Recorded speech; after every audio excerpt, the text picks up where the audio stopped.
Authorities have charged a Colorado dentist with first-degree murder after he allegedly poisoned his wife. 45-year-old James Craig is accused of putting arsenic and cyanide in her protein shakes. According to the arrest warrant, Angela Craig suffered a seizure before she died. Officials arrested James Craig the following day. Investigators say he researched poisons in the days leading up to his wife's death. Court documents allege he killed his wife so he could be with an orthodontist he was having an affair with.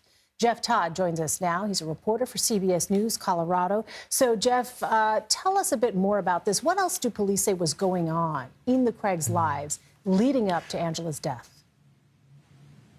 Well, they have text messages and conversations with Angela's family that say that this was a tumultuous relationship for a few years. They had 6 kids together, and so we believe that it's kind of one of the reasons that they stuck together. But the court documents say that there were times where Jim was cheating on Angela frequently, and then this most recent case coming up with an affair happening this month with an orthodontist from Texas. And the court documents say that there are actually some timelines that match up between travel from Texas to Colorado with that woman, matching up with times where they believe Angela was poisoned and even in the hospital while the mistress was here in Colorado. Wow. There are also some suspicious text messages you just alluded to that the Aurora, Colorado Police Department released. It's between James and Angela when she's starting to not feel well earlier this month. We'll show our viewers. He says, we see it in gray, have you eaten anything? She says, well, I had my protein shake. It makes me weird. I'm not hungry. And he says, are you nauseous? She says, no, I feel drugged.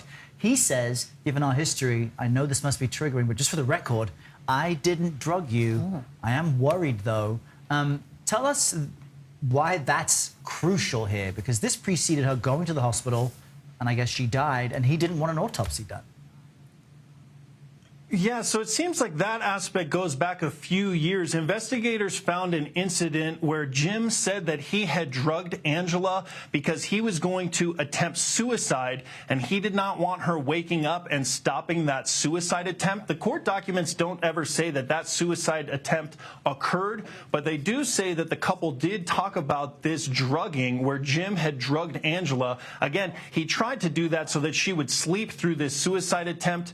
No indication that suicide attempt occurred, but that was obviously something that they had maybe even sought therapy about, but was a big part of their relationship. And then we see that text message from this month where he said, I know this will be triggering, but I did not drug you. And so it really goes back to that first incident for why police believe he then said that this month. Yeah, it's just chilling to see that text message. Talk to us about the other evidence against James Craig that led authorities to arrest and charge him so quickly. It's really interesting about this case. He worked so hard to cover his tracks, and it was really some of the workers at his dental practice that helped tip off investigators to this. He had a home computer and a laptop that he used frequently, according to those employees. But then one day they saw him using a computer in an exam room after hours. Investigators went back, and what they found at that computer is that he had created a new Google account. That is where he had purchased on Amazon, buying some of these metals that they believe was used in the poisoning. And with that new Google account, they then found some of the communication between Jim and this orthodontist in Texas that he had been talking to over the past month and visiting with. They believe that's the woman who was in the most recent affair.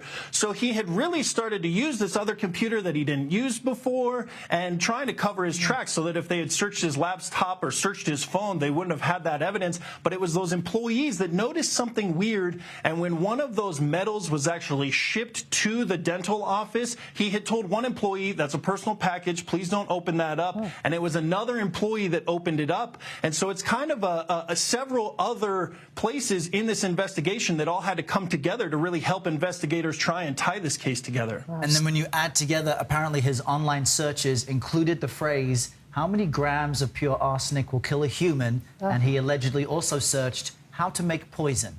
Not a good look, and likely all of that of why the police have now charged him. And chilling when the police put that in the paperwork and you actually see these websites that exist and say how much arsenic will actually show up in an autopsy or if it's undetectable. And so far in the court documents, it does not indicate that they found any of that within Angela's body, but it's really this other evidence that they found from these internet searches, from these purchases online that have tied Jim to this case and this death and now this charge of first-degree murder. Just so disturbing on so many levels. Jeff Todd, Jeff, thank you. Thank you, Jeff.